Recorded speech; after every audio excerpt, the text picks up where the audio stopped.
अगर आप इंग्लिश सीखना चाहते हैं या फिर एजुकेशन से रिलेटेड कुछ सीखना चाहते हैं तो हमारे चैनल फ्री पाठशाला को विजिट करें। How to speak English.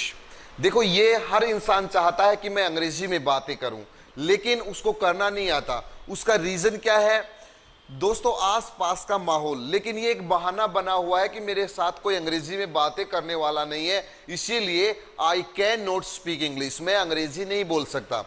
दोस्तों, अंग्रेजी बोलने के लिए आपको माइंड के अंदर चीजें रिपीट करना स्टार्ट कर दीजिए। दूसरे फ्रेंड की जरूरत नहीं है। कोई भी चीज आपको दिखाई दे उसकी तुरंत अंग्रेजी बनाने की कोशिश कर लो, नहीं तो आपके ऊपर कोई हंसेगा, आपका कॉन्फिडेंस लेवल भी वैसा ही रहेगा। नहीं, अगर आप किसी से बातें करते हो तो कोई आपकी गलती निकालने वाला रहेगा। तो इसीलिए सबसे बेस्ट वे है अपने खुद से बातें करो। कहने का मतलब, अगर आपने कोई एक्टिविटी आपके सामने हो रही है उसको अंग्रेजी में ट्रांसलेट कर दो। ये अंग्रेजी बोलने का और सीखने का सबसे अच्छा तरीका है। एक बात ध्यान दीजिए दोस्तों, अगर आप एक अच्छा इंग्लिश स्पीकर बनना चाहते हो तो एक अच्छा लिसनर बनना पड़ता है, क्योंकि कोई काम करने से ही आता है आपको। आपने किसी की आवाज सुनी, इंग्लिश का सेंटेंस सुना और उसको अपने माइंड के अंदर रिपीट कर दिया, that is the best way of learning English. देखो, एक सेंटेंस भी होता है, स्पीकिंग कम्स बाय स्पीकिंग, बोलने से ही बोलना आता है। एक छोटा बच्चा बोलना कैसे सीखता है, वो उसको पता नहीं होता आप क्या वर्ड बोल रहे हो, लेकिन आपके साथ साथ उस चीज को रिपीट कर देता है, इसीलिए वो बोलना सीख जाता है। तो दोस्तों, आपको केवल यही करना है आज कि अपने मन में आए हुए सवाल हिंदी के अंदर उसको इंग्लिश में ट्रांसलेट कर दीजिए। बस आपको केवल 10 दिन तक जो मैं बताता हूं उस फॉर्मूले को अपनाना है, डेफिनेटली आप इंग्लिश में बातें करेंगे। तो चलो दोस्तों, देखते हैं, आते हैं कम ऑन द टॉपिक। लेकिन दोस्तों, आज अपना फर्स्ट डे है, पहला दिन। पहला दिन है, कोई भी इंग्लिश का सेंटेंस काफी बार क्या होता है, दिमाग में बनाओगे कैसे, तब तक आपको बनाना नहीं आएगा। यह भी बात सही है दोस्तों। कोई सेंटेंस बनाने के लिए उसको फॉर्मूले की जरूरत होती है। फॉर्मूला कैसे लगता है? जब भी कोई काम आप कंटिन्यू कर रहे हो, दिमाग में सोच रहे हो कि भाई देखो मैं क्रिकेट खेल रहा हूं, आपके हाथ में बैट है और आप क्रिकेट खेल रहे हो, लेकिन सर ने तो ये बताया था इसको रिपीट करना है, तो मैं क्रिकेट खेल रहा हूं कि इंग्लिश क्या बनेगी। तो दोस्तों, आपको चिंता नहीं करनी, बताता हूं। सबसे पहले सेंटेंस में वो आदमी लगाइए जो काम को कर रहा है, चाहे आप हो, चाहे कोई थर्ड पर्सन हो, मम्मी पापा बहन भाई, कोई जानवर हो, उसको लगा देना है काम को करने वाला।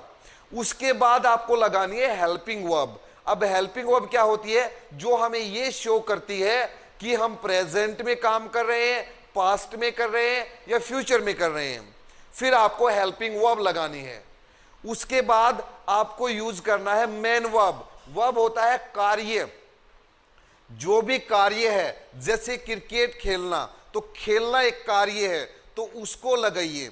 लेकिन उसके साथ साथ फिर क्या यूज करना है? फिर आईएनजी यूज करना है और फिर ऑब्जेक्ट लगा देना। ऑब्जेक्ट क्या होता है? जैसे क्रिकेट। अब मैं आपको समझा देता हूं, आपको अच्छे से समझ में आ जाएगा। सब्जेक्ट, सब्जेक्ट क्या होता है? काम को करने वाला। चाहे मैं, आए हो, वह कोई लड़का है तो ही हो जाएगा, वह कोई लड़की है तो सी हो जाएगा। इट, वी होता है हम, यू तुम, दे और एनी नेम कोई भी नाम, ये सभी सब्जेक्ट हैं। तो फिर से देख लीजिए, आई मैं, ही वह, सी वह, इट, ये लगता है, इट लगता है निर्जीव चीजों, पशु पक्षियों के लिए, ठीक है। उसके बाद उस बच्चे के लिए भी लगता है जिसका हमें जेंडर श्योर नहीं है, वो लड़का है लड़की है, ओके, उसके लिए भी यूज किया जाता है। वी, यू, दे और कोई नाम, ये होते हैं सब्जेक्ट, ये होते हैं काम के करने वाले। चाहे मैं कर रहा हूं, चाहे वह कर रहा हो, वे कर रहे हो, इससे कोई फर्क नहीं पड़ता, लेकिन इनकी हेल्पिंग वर्ब अलग अलग है। अगर मैं करता हूं आए, तो इसकी हेल्पिंग वर्ब क्या होती है? जब काम कंटिन्यू हो रहा है उसकी, मैं कर रहा हूं, वह कर रहा है, वे कर रहे हैं, हम कर रहे हैं, उनकी helping verb is am are होती है। लेकिन केवल आए एक ऐसा है जिसकी हेल्पिंग वर्ब होती है एम। उसके बाद हम बात करते हैं इज की। इज किसकी हेल्पिंग वर्ब? ही के साथ इज लगता है, सी के साथ इज लगता है, इट के साथ लगता है, और सिंगुलर नाउन्स जो सिंगुलर नाउन्स होते हैं, जैसे कोई नाम होता है, राम श्याम सीता गीता, कोई रिलेटिव होता है, my father, my mother, my friend, इनके साथ हमेशा इज लगता है। अब बच गया आर। आर कहां लगता है? आर लगता है we, you, they and plural nouns के साथ। जो प्लूरल नाउन्स है जिसके साथ एस लगा हो या अपने आप में खुद बहुवचन हो, उनके साथ आर लगाया जाता है। उसके बाद आता है, यहां पर हमने पता चल गया, उसके बाद हम करते हैं वर्ब की फर्स्ट फॉर्म। जैसे है वर्ब क्या है? जैसे गो, जाना, तो गो की फर्स्ट फॉर्म के साथ आईएनजी। कोई भी वर्ब की फर्स्ट फॉर्म हो उसके साथ आईएनजी लगा देना जब कोई भी काम चल रहा हो तब, चाहे मैं कर रहा हूं, वह कर रहा हूं, वे कर रहे हो, उसमें आईएनजी तो आता है। इस चीज का ध्यान रख लेना। सेंटेंस में क्या चेंज हो सकता है? एक तो काम करने वाला, एक हेल्पिंग वर्ब, उसके बाद स्ट्रक्चर सेम रहता है, वर्ब की फर्स्ट फॉर्म के साथ आईएनजी और प्लस ऑब्जेक्ट। अब देखो ये होते क्या है, चलो देखते हैं सेंटेंस से।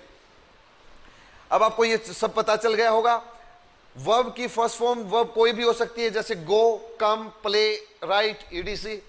ओके, ऑब्जेक्ट कोई भी हो सकता है, जैसे लास्ट में आने वाला क्रिकेट, स्कूल, मी, ये होते ऑब्जेक्ट। अब सेंटेंस से पता चलता है कि कैसे कैसे अलग अलग भागों में बांटते हैं, तो इसको चलो देखते हैं। तो सेंटेंसेस, सेंटेंस है आप क्रिकेट खेल रहे हैं, क्रिकेट खेल रहे हैं तो उसकी अंग्रेजी रिपीट करनी है। तो क्रिकेट कौन खेल रहा है? मैं होता है आई, और आई की हेल्पिंग वर्ब एम लगा दीजिए। आई एम, क्या कर रहे हो? खेल रहे हो। खेलना होता है प्ले, प्ले के साथ आईएनजी। उसके बाद क्या खेल रहे हो? क्रिकेट। तो सारे कंप्लीट हो गए ना। मैं क्या है? सब्जेक्ट है, एम क्या है? हेल्पिंग वर्ब है, प्लेइंग क्या है? वर्ब की फर्स्ट फॉर्म के साथ आईएनजी लगा हुआ है। उसके बाद क्रिकेट क्या है? ऑब्जेक्ट है। तो सेंटेंस बन गया, मैं क्रिकेट खेल रहा हूं, आई एम प्लेइंग क्रिकेट। अगर बात की जाएगी वह क्रिकेट खेल रहा है, तो ही के साथ लगेगा इज, क्योंकि आई के साथ एम था, तो ही इज प्लेइंग क्रिकेट। तो ये माइंड में आपको रिपीट करने ये sentences, I am playing cricket, you are playing cricket, we are playing cricket, they are playing cricket, she is playing cricket, I am playing cricket and he is playing cricket. Sentence complete. आपने ये अपने mind में repeat किए। मैं कहता हूं आपको कोई भी चीज बुक पढ़ने की जरूरत नहीं है स्पोकन के लिए, बस माइंड में आए हुए सेंटेंस को इंग्लिश में रिपीट कर दीजिए। किसी के साथ बोलने की भी जरूरत नहीं है स्टार्टिंग में।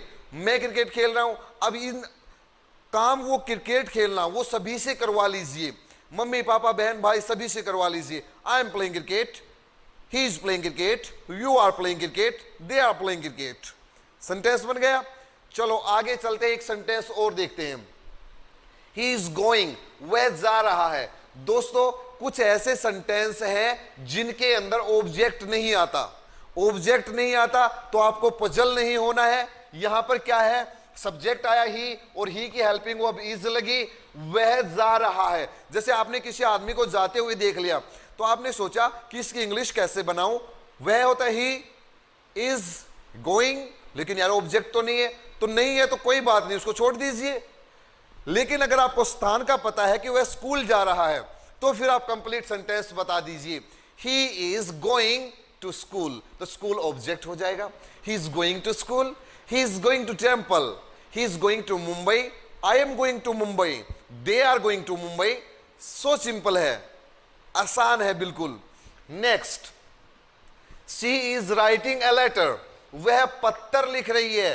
तो वहां पर एक लड़की है, वो पत्र लिख रही है, लेकिन आपको रिपीट करना है ये सेंटेंस, वह पत्र लिख रही है की अंग्रेजी क्या बनती है? वह होता है सी, उसकी हेल्पिंग वो बीज होती है, लिखना होता है राइट, राइट को राइटिंग बना दो, और क्या? A letter, she is writing a letter. उसको खुद को बनाना है, खुद एक पत्र लिख रहे हो तो रिपीट कर दो, I am writing a letter, she is writing a letter, they are writing a letter, my father is writing a letter, my brother is writing a letter. So simple है, सभी का बना दीजिए, उनके साथ उनकी हेल्पिंग वर्ब लगा दो। खुद की हेल्पिंग वर्ब एम होती है, लेकिन एम दूसरे आदमी के लिए नहीं लगता, तो इसीलिए उनकी अलग अलग होती है। Next sentence, you are singing a song, आप गाना गा रहे हो। एक बंदा मन मन में कुछ बड़बड़ा रहा है, गाने टाइप का, तो आप बोल सकते हैं excuse me, you are singing a song.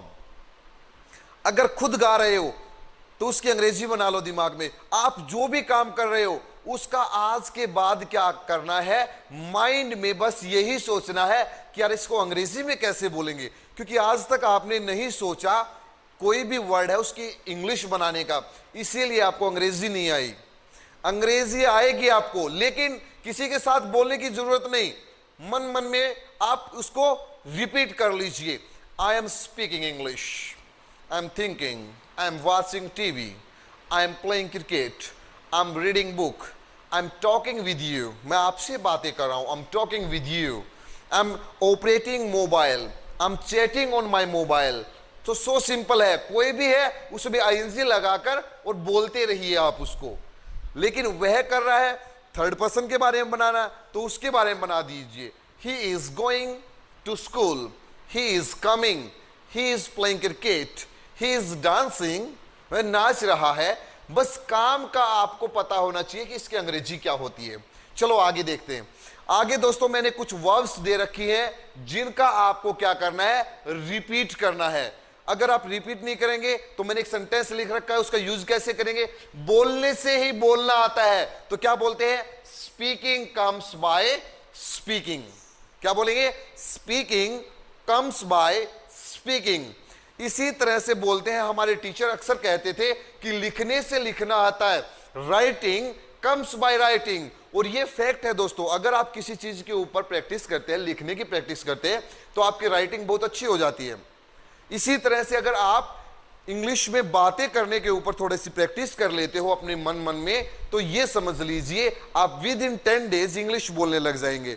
तो मैंने यहां पर कुछ सेंटेंसेस लिखे हैं, कुछ वर्ब्स लिखी है आपके सामने। उनको आपको क्या करना है, जो ये सब्जेक्ट्स हैं उनके बारे में अलग अलग बना देना। जैसे पहले का बना देना, कोई भी आप बना सकते हो। जैसे टेक्टी होता है चाय पीना, तो मैं चाय पी रहा हूं, इस तरह से सेंटेंस बना देना है। आई एम, तो चाय पीना टेक्टी होता है, तो आगे आएगी वो क्रिया होगी और पीछे आएगा वो ऑब्जेक्ट होता है, ये सोच लीजिए। तो आई एम टेकिंग टी, पीछे वाले के साथ आईएनजी नहीं लगाना है, सेंटेंस बन जाएगा I am taking tea. Next, study होता है पढ़ना, रीड भी पढ़ना होता है, स्टडी पढ़ना होता है, तो बन जाएगा I am studying, I am reading. Next, decorate the room, कमरे को सजाना, तो मैं कमरे को सजा रहा हूं, I am decorating the room. मेरी मम्मी कमरे को सजा रही है, माई मोम इज डेकोरेटिंग द रूम। आप कमरे को सजा रहे हैं, you are decorating the room. Next, learn the lesson, पाठ याद करना, I am learning the lesson. Complete the homework, he is completing the homework. Next, admit mistake, admit mistake होता है गलती मानना। यहां पर देखिए कंप्लीट द होमवर्क क्या होता है, होमवर्क पूरा करना। लर्न द लेसन, पाठ याद करना। एडमिट मिस्टेक, गलती स्वीकार करना या मानना। आई एम एडमिटिंग मिस्टेक, मैं गलती मान रहा हूं। ही इज एडमिटिंग मिस्टेक, वह गलती मान रहा है। यू आर एडमिटिंग मिस्टेक, आप गलती मान रहे हैं। Next, attend the meeting, meeting में जाना, I am attending the meeting. My father is attending the meeting, my brother is attending the meeting. Next, buy vegetable, I am buying vegetable, मैं सब्जी खरीद रहा हूं, मेरी मम्मी खरीद रही है। My mother is buying vegetable, मेरे पापा खरीद रहे हैं। My father is buying vegetable. Next, count money, count होता है गिनना, मनी होता है पैसे। I am counting money, she is counting money, you are counting money. Next, open the door, दरवाजे को खोलना, वह दरवाजा खोल रहा है, he is opening the door. वह दरवाजे को बंद कर रहा है, he is closing the door. You are opening the door, you are closing the door. Next, close the door हो गया। प्रे टू गॉड, भगवान की प्रार्थना करना, I am praying to God, I am praying to God, but she is praying to God, they are praying to God, we are praying to God. So simple. Next, prepare coffee, prepare coffee होता है coffee बनाना, coffee तैयार करना। I am preparing coffee, she is preparing coffee, and they are preparing coffee. Next, pay the bill, bill भरना, bill चुकाना. I am paying the bill, my father is paying the bill, my brother is paying the bill. तो इसीलिए आपको समझ में आ गया होगा, काम का करने वाला कोई हो लेकिन उसकी हेल्पिंग वर्ब लगाकर और आईएनजी से सेंटेंस को कंप्लीट कर देना है. मैं कर रहा हूं, वह कर रहा है, वे कर रहे हैं, कोई भी कर रहा है इस दुनिया में, उसके बारे में आप सीधा सा सेंटेंस बता दीजिए और दिमाग में रिपीट कर लीजिए. I am teaching, you are watching my video, my brother is playing cricket, driver is driving the car. So simple है. सो दोस्तों, आई थिंक आपको अपना ये वीडियो अच्छे से समझ में आ गया होगा. अपने इस वीडियो के साथ बने रहिए और अपना हर वीडियो देखिए जिससे आप केवल 10 डेज में इंग्लिश में अच्छे से बातें कर पाएंगे. थैंक यू दोस्तों, बाय बाय.